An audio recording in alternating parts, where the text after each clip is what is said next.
Viewers, my friends, आज मैं बात करूंगा साइनस ब्रैडीकार्डिया पार्ट 2 पर। पार्ट 1 मैंने बनाया, आप लोगों ने देखा, उसको लाइक किया, थैंक्स।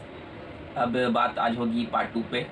साइनस ब्रैडीकार्डिया की डिफिनीशन सिंपल डिफिनीशन है, स्लो हार्ट रेट। जैसा कि हमें पता है कि हमारा रेस्टिंग हार्ट बीट या रेस्टिंग हार्ट रेट लाइज करता है 60 to 100 बीट्स पर मिनट। अगर किसी पर्सन का, किसी व्यक्ति का हार्ट रेट 60 से ड्रॉप करता है, फॉर एग्जांपल 58 हो जाता है, 55 हो जाता है बीट पर मिनट्स, तो इस कंडीशन को हम ब्रैडीकार्डिया कहते हैं। तो ब्रैडीकार्डिया क्यों होता है, क्या वजह है, इस बुनियाद पे हम ब्रैडीकार्डिया को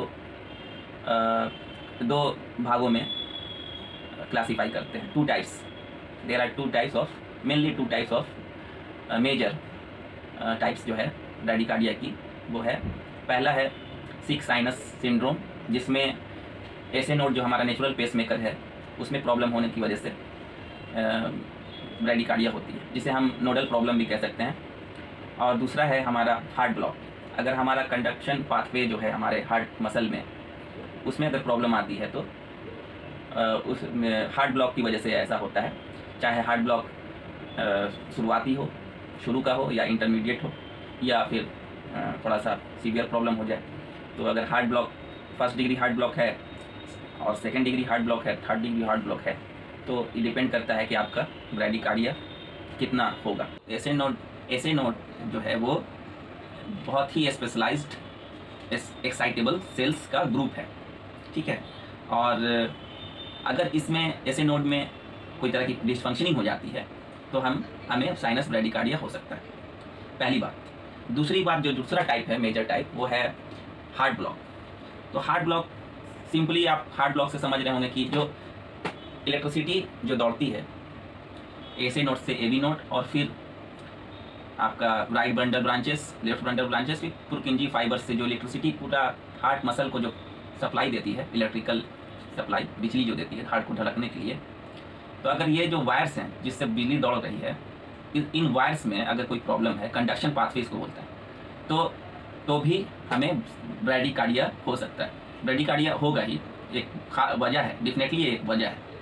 तो अब 2 वजह हम लोगों को पता चल गई कि या तो ऐसे नोड्स में अगर जहाँ से इलेक्ट्रिसिटी निकल रही है, मतलब जो जनरेटर है जहाँ से इलेक्ट्रिसिटी निकल रही है, और जो वायरिंग है जहाँ से इलेक्ट्रिसिटी पास कर रही है, कंडक्शन पाथवे जिसको कह रहे हैं हम, दोनों में या तो जनरेटर जहाँ से बिजली निकल रही है उसमें प्रॉब्लम हो जाए, या कहीं वायरिंग में प्रॉब्लम हो जाए, जिसकी वजह से ये हमें ब्रैडीकार्डिया हो जाएगा, हमारा हार्ट रेट स्लो बीट करेगा। और जब हार्ट रेट स्लो बीट करेगा ना, तो प्रॉब्लम होगी।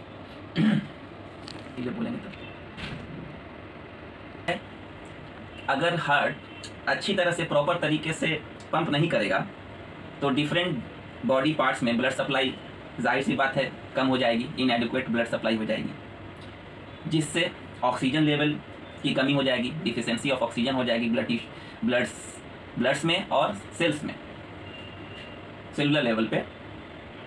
और क्या होगा, फाइनली हमें हाइपोक्सिया हो जाएगा, जिससे हमें क्या होगा, हाइपोक्सिया होने के बाद क्या होगा, हमें चक्कर आएगा, फेंटिंग, हमें कमज़ोरी महसूस होगी, डिजीनेस होगी, सर घूमेगा ऐसे से, फैटिक, थकावट होगी, हमारा, जाहिर सी बात है, ऑक्सीजन अगर कम मिलेगा तो क्या होगा, हमारा सांस फूलेगा, शॉर्टनेस ऑफ ब्रेथिंग होगी, SOB।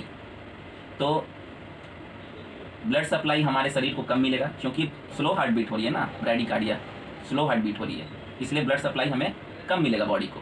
तो ब्लड सप्लाई जब कम मिलेगा तो जाहिर सी बात है कि सेलुलर लेवल पे सेल को ऑक्सीजन कम मिल रहा है, तो ऑक्सीजन जब कम मिलेगा तो मेटाबॉलिक प्रोसेस जो है सेलुलर लेवल पे कैसे होगा, नहीं होगा, जिसकी वजह से हमें थकावट होती है।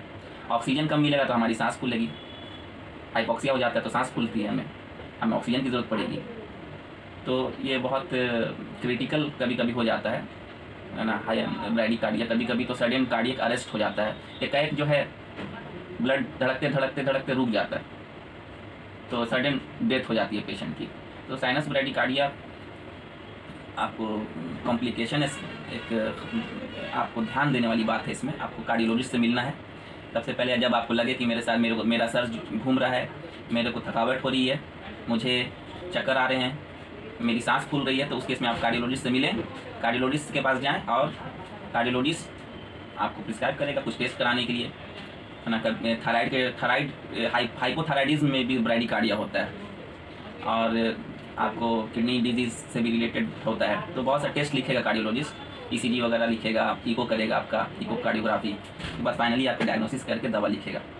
तो कार्डियोलॉजिस्ट से मिलना बहुत ज़रूरी है जब भी इस तरह का प्रॉब्लम आपको लगे, आपको महसूस हो। Thank you.